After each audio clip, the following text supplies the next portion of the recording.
De la confusion trouve la simplicité, de la discorde trouve l'harmonie. Au milieu des difficultés se trouve l'opportunité. Mesdames et messieurs, bonjour à tous. Bon réveil matinal et bienvenue sur Forum Asuba, votre rendez-vous matinal d'information et de divertissement sur Esaïe Télévision. Très heureux de vous retrouver encore une fois ce mercredi à suivre d'un instant à l'autre Boulou Info avec Elisabeth Iladia au sommet de ce matinal. À Savè, une mosquée a été fermée après des tensions liées aux prêches de son imam suscitant une intervention des autorités locales. À Parakou, les jeunes originaires de Savè se sont regroupés au sein d'une nouvelle association pour contribuer au développement de leur commune. Au Kenya, témoignage d'anciennes victimes après des manifestations anti-gouvernementales, autant pour moi, de 2024. Dans la Minute Sport de ce matin, le club bulgare Ludogorets où évolue Olivier Verdon, l'international béninois, est champion de la Super Coupe de Bulgarie.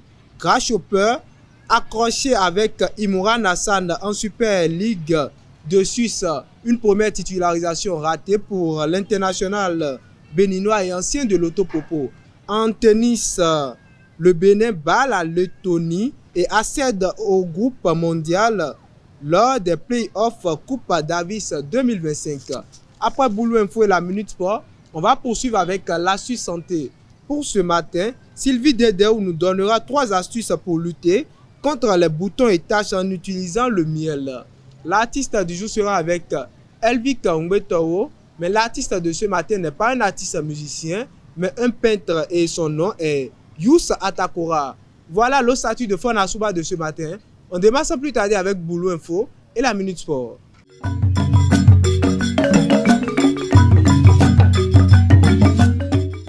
Boulou Info, c'est avec vous, Elisabeth Iladia. Bonjour. Bonjour, Edine. Bonjour à toutes et à tous et bienvenue dans Boulou Info. Le conseil communal de Savè a ordonné la fermeture de la mosquée d'Agbaboué et suspendu l'imam Ismaël Dosounou pour 6 mois après des prêches jugés offensants envers le culte euro. Cette décision prise le 31 janvier vise à prévenir tout conflit interreligieux et à préserver la cohésion sociale. Les démarches sont en cours pour apaiser les tensions et favoriser le dialogue entre les communautés concernées. Le creuset des jeunes ressortissants de la commune de Savè a été officiellement créé le 1er février 2025 lors d'une assemblée générale à l'université de Parakou. Cette initiative fédératrice vise à mobiliser la jeunesse autour du développement économique, social et culturel de la localité. Soutenue par plusieurs autorités, l'association prévoit des actions concrètes telles que des formations, des appuis aux porteurs de projets et la promotion de la culture locale. En entrepreneuriat, les jeunes entrepreneurs se heurtent souvent à de nombreux défis qui peuvent entraver leur parcours. Entre défis financiers, question d'accès aux ressources et les attentes élevées du marché, nombreux sont ces jeunes qui abandonnent en cours de chemin. Pour mieux comprendre ces enjeux, M. Adosso Farouk, expert en comptabilité, donne des conseils pratiques pour aider les aspirants entrepreneurs à surmonter ces difficultés et à transformer leurs idées en succès durable. Il est avec Mouidine Lawani et Sylvie Dedeu. Alors, globalement, les entrepreneurs et surtout les micro-entrepreneurs et les auto-entrepreneurs sont souvent essentiellement confrontés à des défis en matière de bonnes pratiques de gestion et en matière de mobilisation de ressources pour financer leur activité. Ils peuvent surmonter ces problèmes, premièrement en se préparant, donc en planifiant correctement leurs activités. Ensuite, en s'adaptant et en étant à l'écoute de leur environnement. Et enfin, en se faisant accompagner par des professionnels. Pour les problèmes de financement, déjà, il faut savoir identifier les sources de financement. Et ensuite, il faut surtout documenter ces pratiques de gestion, puisque souvent, le véritable défi pour accéder au financement, c'est l'absence de documentation sur les pratiques de gestion des entrepreneurs qui demandent le financement. Donc, en améliorant ces pratiques de gestion, on augmente véritablement ses chances d'accéder à un financement. Et aujourd'hui également, il y a des financements, des modes de financement alternatifs, comme le financement participatif, qu'on appelle en anglais le crowdfunding. Ouais. Le mot, c'est de rappeler que l'entrepreneuriat, c'est faire de grandes choses avec de petits moyens.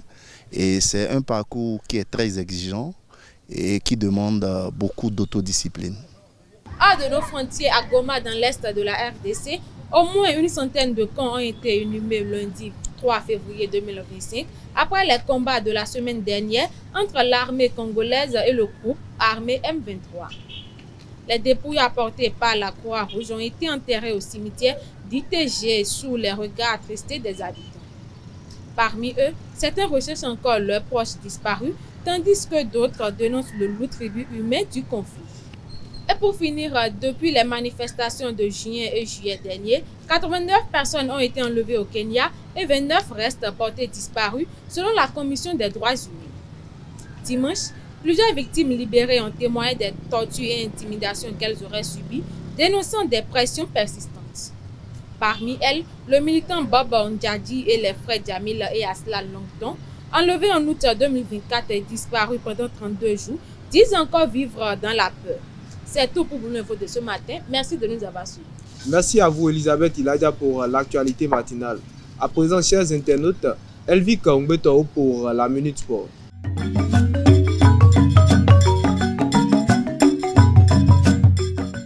La Minute Sport, c'est avec vous, Elvik Ngbeto. Bonjour.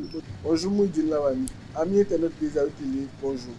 Après une période sans club, l'international béninois Tidjani Anan a trouvé un nouveau point de chute. Ancien quart finaliste de la CAN 2019 avec le Bénin, Tidjani rejoint l'élite du football libyen sous le couleur de l'Olympique Azaïwa, actuellement deuxième de son groupe. Le mardi 4 février 2025, Ludogorets et Botev Plovdiv se sont affrontés en finale de la Super Coupe de Bulgarie. Dans un match riche en rebondissements, les champions en titre de Bulgarie ont triomphé en s'imposant 3-2, décrochant ainsi le précieux trophée. Le défenseur central béninois Olivier Verdon a été titulaire et a joué l'intégralité de la rencontre. Son rôle a été déterminant dans le succès des Verts et Blancs, apportant solidarité et assurance à la défense. Ce même mardi, Al-Masri de Samadou s'est imposé 1-0 face à Wadi Degla lors des 16e de la finale de la Coupe d'Égypte 2024-2025. Cette victoire, arrachée dans le dernier quart d'heure, permet aux Aigles de s'envoler pour les 8e de finale. Le milieu de terrain béninois Samadou Atidjikou a débuté le match comme titulaire et a joué un rôle clé dans cette qualification. Grasshopper Club Zurich de Imran Hassan a été contraint au partage des points par le FC Lausanne Sport le mardi 4 février à l'occasion de la Super League. Dans un match allaitant, les deux équipes se sont séparées sur un nul de 2 buts partout.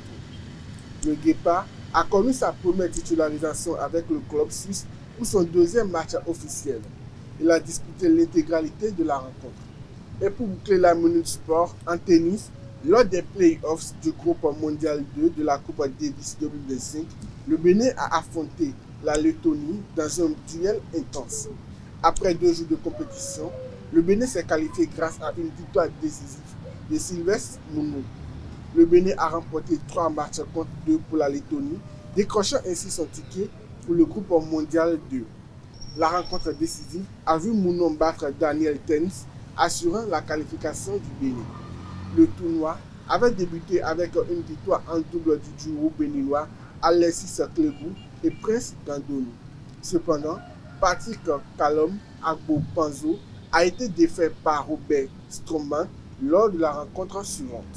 Grâce à cette victoire, le Bénin participera au barrage du premier groupe mondial en août 2027. C'est tout pour la Minute Sport. Merci à vous, Elvik Ngbeto, pour l'actualité sportive de ce matin. À présent, chers internautes, j'invite au plateau Sylvie Dedéo pour l'astuce santé.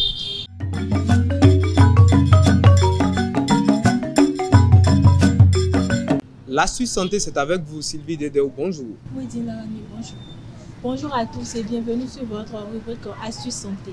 Utilisé depuis des siècles pour ses propriétés cicatrisantes et antibactériennes, le miel est un véritable trésor pour la peau.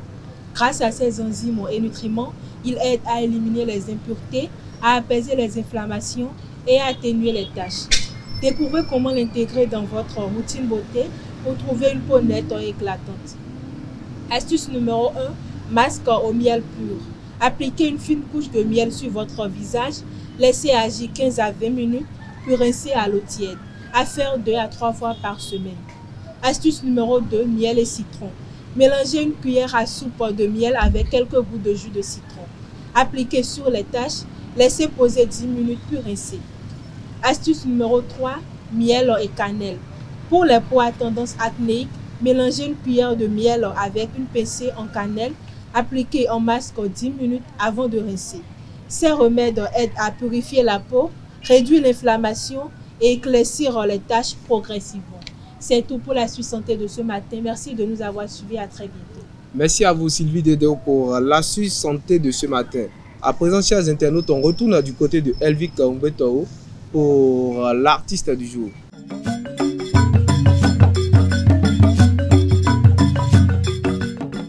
Le peintre Youss Atakora, l'artiste du jour, c'est avec vous Elvic Umbetao. Bonjour à nouveau. Bonjour à nouveau.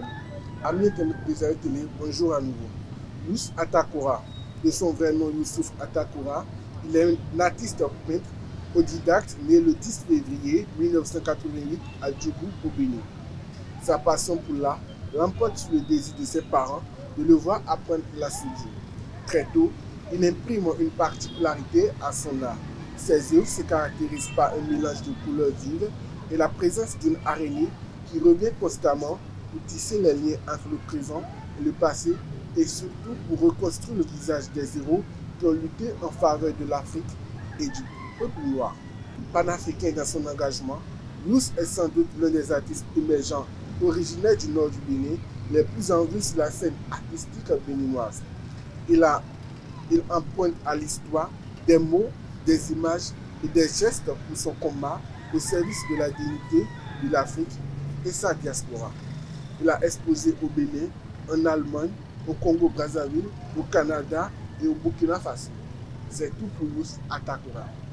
On ne peut pas boucler l'artiste du jour ce matin sans parler de l'artiste Wilfried Meillon qui a tiré sa révérence hier au Burkina Faso du côté de Ouagadougou. Elvic Umbetao, connaissez-vous l'artiste en question?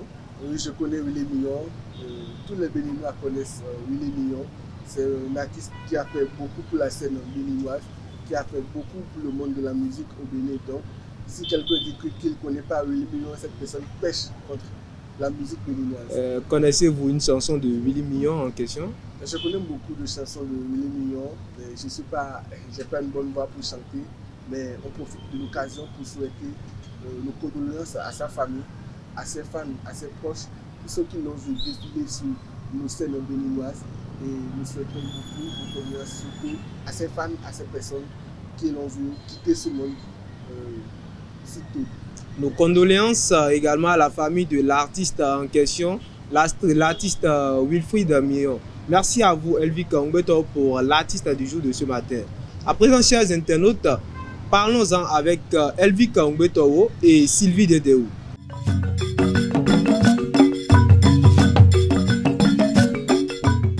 Parlons-en, c'est avec vous Sylvie Dedeo. Bonjour à nouveau. Bonjour à nouveau, Moudi. Elvic Umbetao, bonjour à nouveau. Bonjour à nouveau, Moudi. Alors, chers internautes, le sujet de ce matin est le suivant. L'homme doit-il avoir obligatoirement plus d'argent que sa femme? D'entrée, je m'adresse à vous, Elvic Umbetao. Que pensez-vous du sujet? Moi, je pense que c'est naturel que l'homme ait plus de moyens, l'homme ait plus d'argent que sa femme. C'est naturel, l'homme doit avoir plus de moyens que sa femme. Bon, moi, je pense que ce n'est pas une obligation. Et déjà, c'est le mot obligation qui me dérange parce qu'il peut arriver. Même déjà, supposons que les deux couples sont déjà mariés, par exemple, que c'est dans le foyer que l'activité de la femme prospère, par exemple. Et elle a plus d'argent que l'autre, ou bien sa situation financière en dessus. Dans ce cas, ils vont divorcer. Mais ce n'est pas une obligation.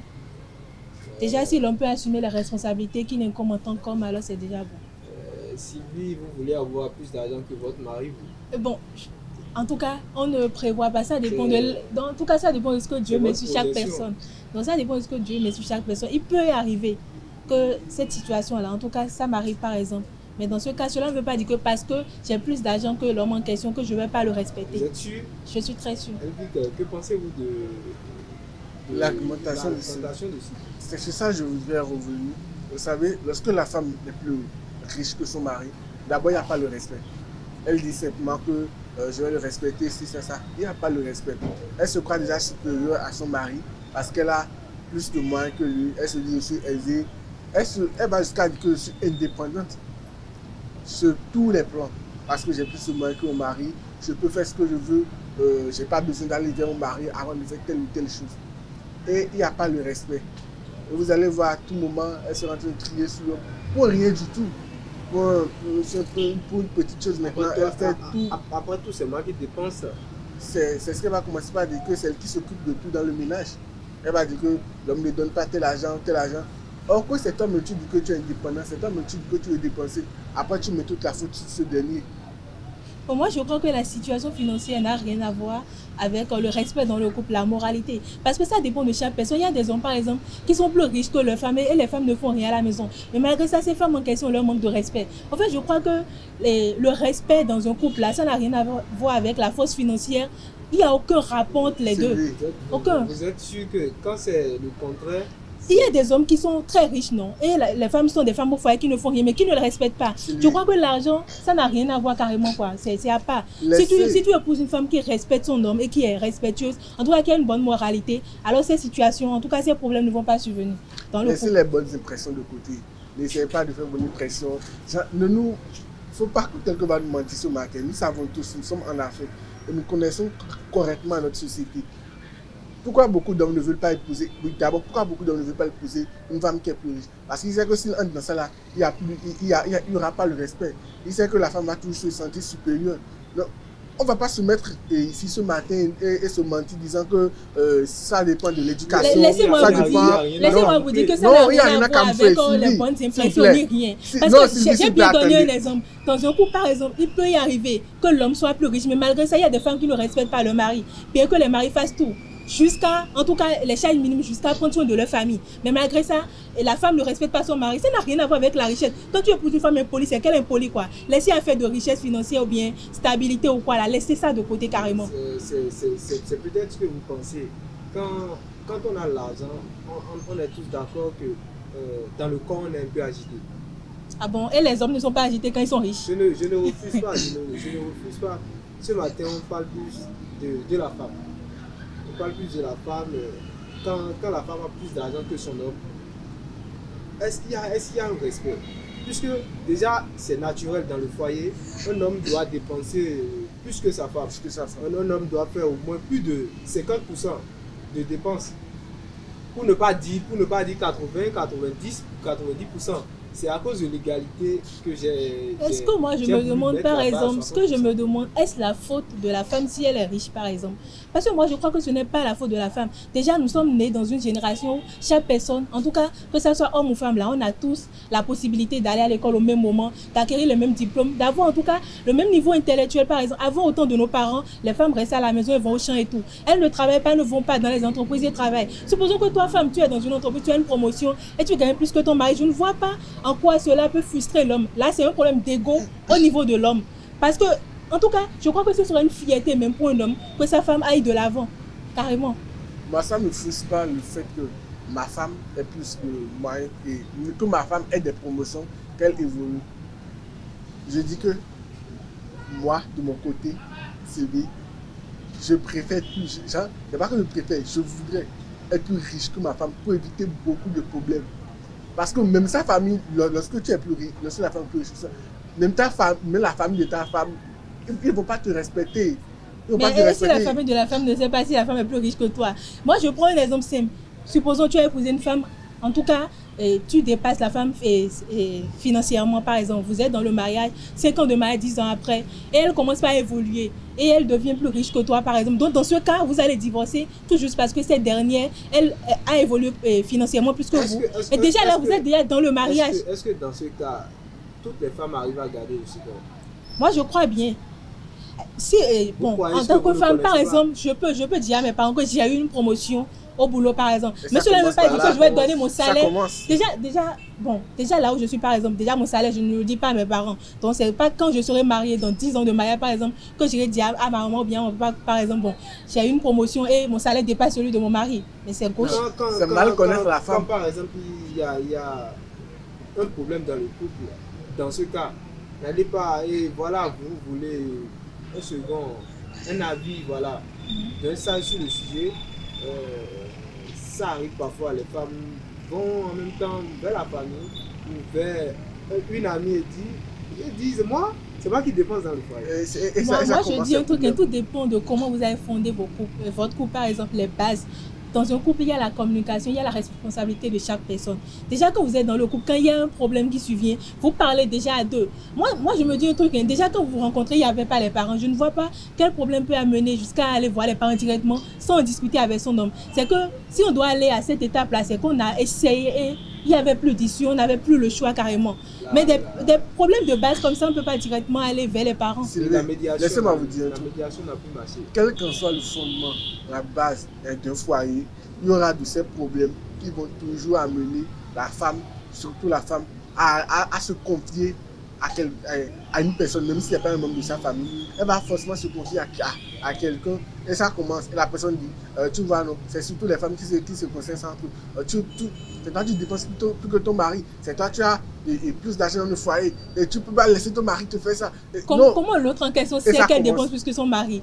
En fait, et c'est ça que je dis, c'est une discussion entre vous. C'est pas une question pour vous ce matin. J'ai l'impression que vous ne voulez pas trop parler du sujet. Qu'est-ce que vous pensez de ces femmes-là qui, après avoir été élevées, après qu'elles soient élevées plus que leur mari, elles se retrouvent voilà, un peu plus égoïstes. Voilà, c'est même pas égoïste, irrespectueuses envers les maris en question. Bon, moi, je crois que ce serait méchant de leur part de faire un truc comme ça. Parce que, bon, déjà, je me dis un truc. Si déjà vous vous mariez, c'est que toi, homme, par exemple, tu connais déjà le genre de femme avec qui tu t'es marié. Tu sais déjà, en tout cas, son caractère. Je sais, même les hommes aussi en question. Déjà, quand tu souffres avec eux, tu galères avec eux, à un moment donné, là, ils deviennent riches, là. Ils commencent pas à collectionner des femmes derrière toi, carrément. Donc, ne jugez pas la femme maintenant. Ça dépend de comment l'homme était avec la femme en question, quand la femme n'avait rien, par exemple. Si j'étais avec toi, par exemple, et c'est toi qui étais le plus riche, et c'est toi qui me maltraitais, qui faisais tout, le jour où je serais élevé financièrement, alors tu vas ramasser les pots cassés. Ne jugez pas ces femmes-là en question. C'est parce qu'elles ont subi quelque chose dans leur couple que c'est arrivé comme ça. Si c'était que l'homme me respectait au début, alors un truc comme ça n'allait pas arriver. Et moi, ça dépend de chaque femme, je l'ai bien dit. Si déjà tu traitais bien ta femme et elle arrivait à faire un truc comme ça, alors c'est méchant de sa part. Mais dans ce cas-là, je ne conseille pas à un homme, pas que c'est très très mauvais de maltraiter sa femme. Donc on dit que le mariage c'est pour le meilleur et pour le pire. Voilà, il y a des situations.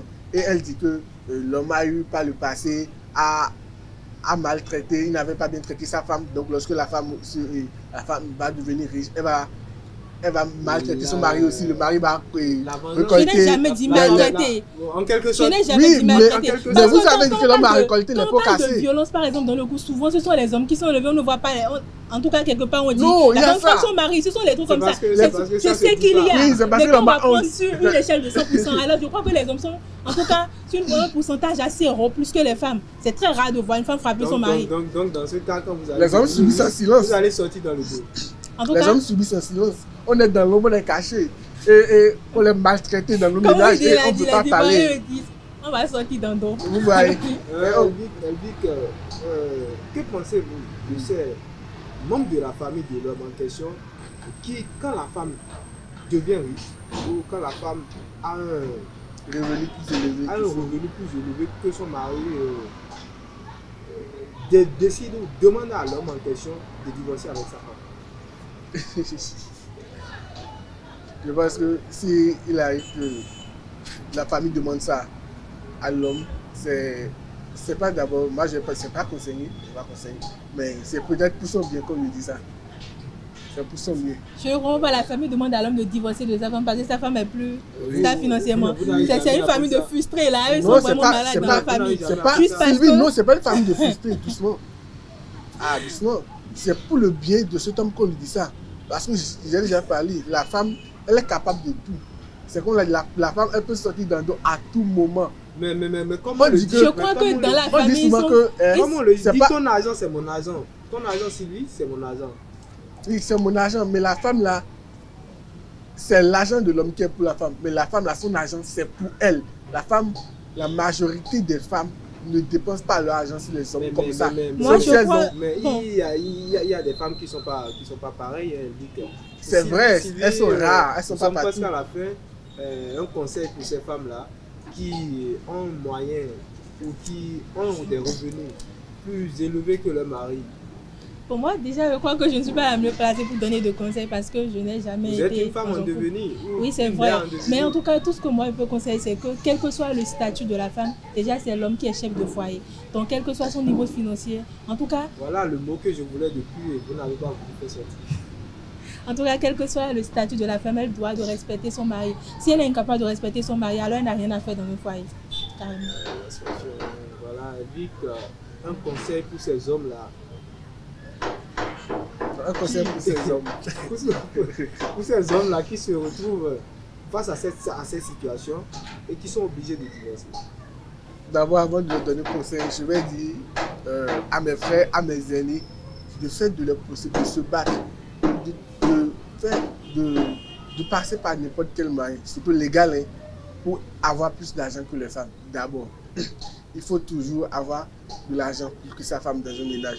Il peut arriver Avec que c'est cette vrai. mentalité-là, mais... Non, mais- c'est vrai, c'est vrai. Il mais peut arriver mes que la camarades femme. vont mal comprendre, hein.